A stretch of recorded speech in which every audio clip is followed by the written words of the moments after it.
Any trip to Savannah has got to include a walk through Colonial Park Cemetery.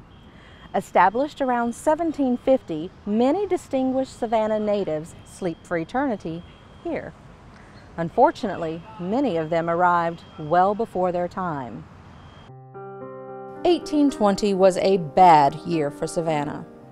In January, a fire pushed by high winds burned most of the downtown area, leaving many homeless. The rubble left behind collected spring rains and, when the warm months and humidity arrived, created a perfect spawning place for mosquitoes. These mosquitoes would create a nightmare for the Savannah population from June to October of 1820. Called the dreadful Pestilence, I am speaking of the Yellow Fever Epidemic of 1820. The sickness more than likely came to Savannah from slave ships originating in Africa and docking on River Street. Mosquitoes, biting the infected passengers, spread the virus rapidly through downtown Savannah, almost as fast as the January fire that preceded this nightmare.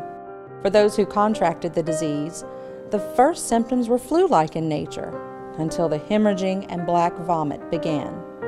Many times there was liver failure, and when this happened, the eyes and skin turned a yellow color, hence the name, yellow fever. During the 19th century, there was really very little that physicians could do to fight this horrible illness. Victims were given strange concoctions laced with opium, while others went through purging and bleeding. One doctor, probably in frustration, fired a cannon down one of the Savannah streets, hoping to scare away whatever evil that had possessed the town. Many who could afford to leave escaped the city and moved to higher ground.